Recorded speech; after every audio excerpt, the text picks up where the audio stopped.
For Around the Ozarks in 5, brought to you by the Butterfly Palace and Rainforest Adventure, Adventure Cave Tours, and Talking Rocks Cavern. Here are your hosts, Ethan and Sarah Foreheads.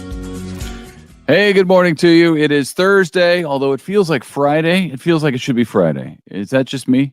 No, I agree. It's weird how some weeks just feel like that. But it's not. Feels like, no, it's not. We got another Thanks for starting off, Debbie Downer. So it is Thursday, and here is the news.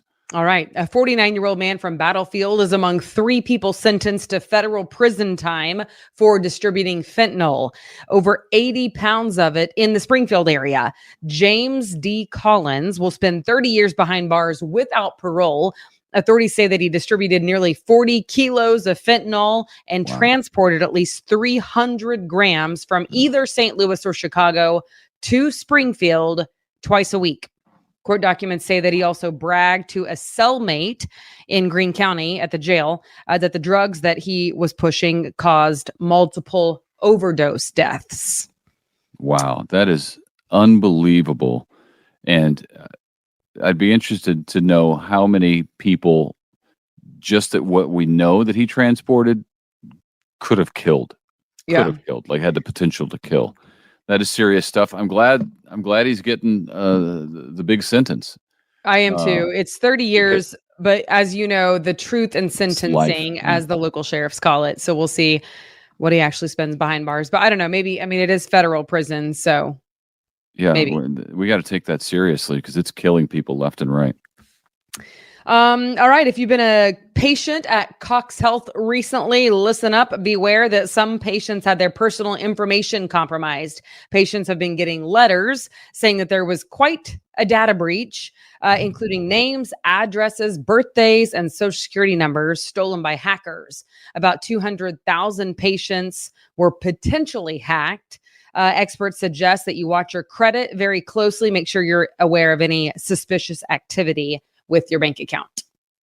It's been a while since we've had a data breach that at least we know about, because it seems like they go in waves. Like maybe this is the start of a new wave where we find out about a bunch of other ones. But I feel like it's been a while since we're all so used to it these days anyway. But it's been a while since we've had the 2-factor authentication is supposed to be helpful for that. Yeah, I should probably turn that on. Yeah, you and me both, honestly. Seriously, though, I mean. No, especially, it feels like we're even in a more digital world now with like AI and everything. So, well, we are. As our hot, dry weather continues, some cities in the Midwest are cutting back on water usage. Right now, it's voluntary for most, except in Guthrie, Oklahoma. The community pool there is closed because they don't want to fill it up with water. Can't blame them.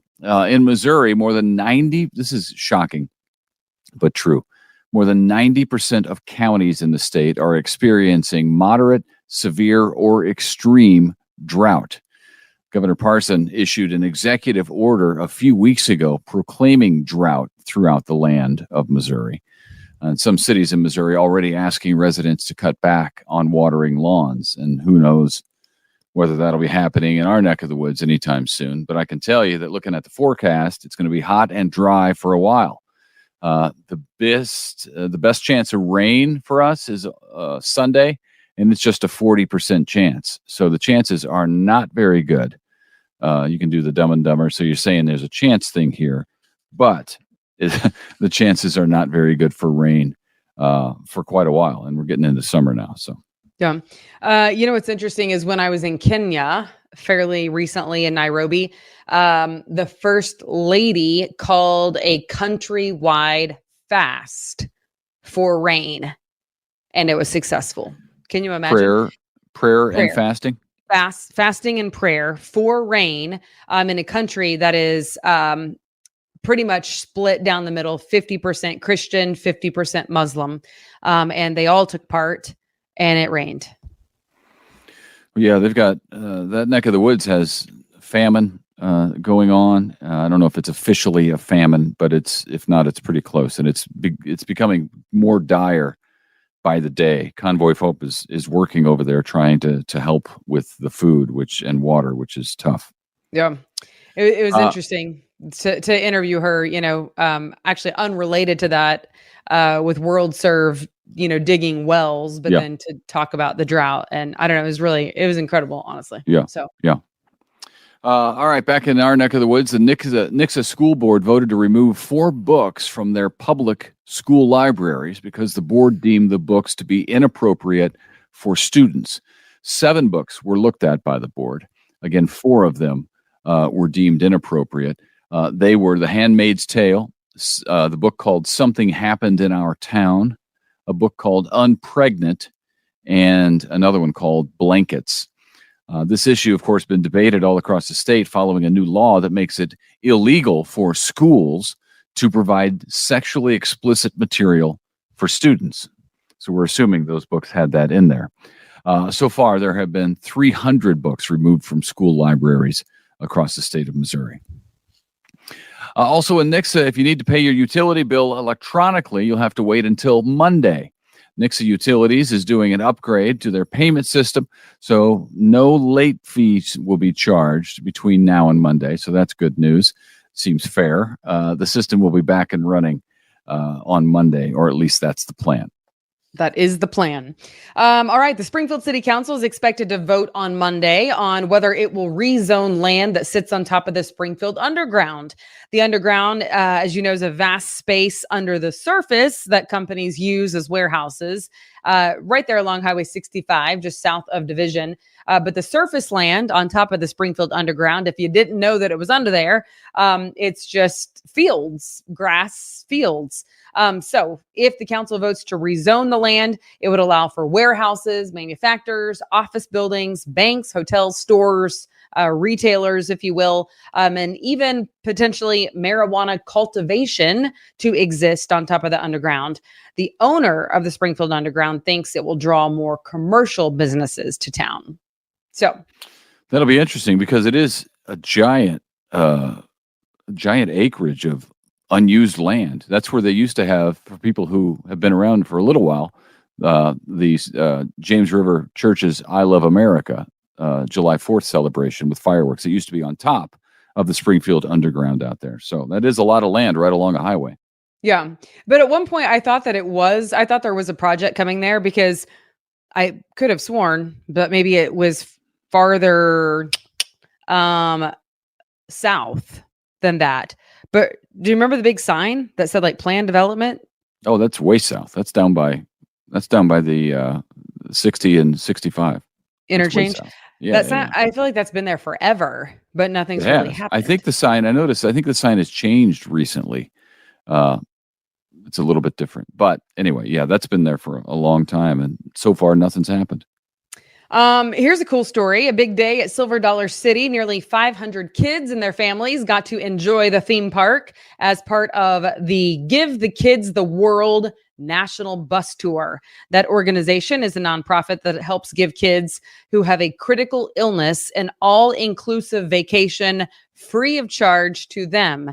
Silver Dollar City was just one of multiple theme parks taking part, making some amazing memories for those kids and their families. Oh, that's neat. Yep.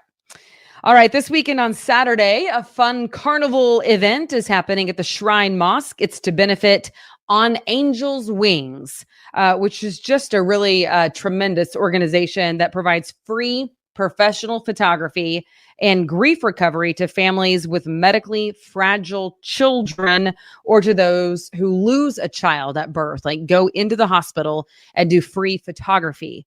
You can help support them by heading out to the Shrine Mosque and enjoying a host of local vendors, also a live DJ, some karaoke, princesses, superheroes to take pictures with, bounce houses.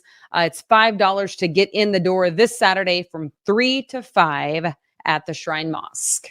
That's very cool. What an incredible service that is for parents going through just really, really tough times. I've seen a story. I don't know if we did one at KY3, but I think maybe I was judging the Emmys or something one year. Paula Morehouse did a story, and it was amazing. Yes, it was Paula. Yeah. It was Paula because it was a heck of a story. I remember if you've been around the Ozarks for a while, you'll remember Paula. And she, honestly, she typically covered hard news, but she was a very good feature story reporter. And I watched it as it aired on the 10 o'clock news and sobbed like a baby because it was super well done. So anyway. Yeah, that's right. That's right. It was very, very well done. And what a great service for those photographers. Okay, thousands of people will be volunteering all over the Ozarks today. It's the annual United Way Day of Caring. Yeah, it's cool. Multiple nonprofits will benefit from thousands of man hours today, free of charge. I know I looked at the schedule of Convoy of Hope, and there's a group going to be out at our World Distribution Center, probably packing up groceries or whatever it is we'll be handing out over the next couple of weeks. The United Way says if you added it all up, volunteers will give away work worth about $110,000. So many hands make light work. So it's a lot of people doing a lot of good. And it's a lot of great employers around the Ozarks who tell their employees that you can take the day or take half the day to go volunteer. So a lot of good gets done on this day. Yep. Very fun. All right. Finally, another story out of Nixa. We've hit Nixa today a lot. On Saturday, this is fun. Nixa is putting on Sky High, which is exciting. A big fireworks celebration at the Nixa High School. The gates open at 6. The fireworks show starts at 9:30. It is free to get in, but parking is $5. There's food, inflatables, music, games, the whole nine, as well as fireworks. All right. Who doesn't love some good fireworks? Yeah, I know. Speaking of the I Love America event, so it's fun to see, fireworks in other towns popping up because it's been a minute since I Love America. So anyway, that should be fun in Nixa. And I spoke there this week at the at a Chamber of Commerce event in Nixa, and so now I have all these Nixa stories. That's what happens, I guess. Oh yeah, isn't it Nixie? I think it's Nixie, isn't it? You like to call it Nixie? I'm aware. I know. Listen, if you live in Nixa, I'm sorry. It's what he does. So it's just fun. Well, hey, I'd like to say that have a great weekend. Tomorrow is Saturday. Enjoy it, but it's still Thursday, so we got Friday tomorrow. Yeah. Thanks for throwing everybody off. Yeah. All right. Have a good one. Thank you for joining us. See you tomorrow. Yeah.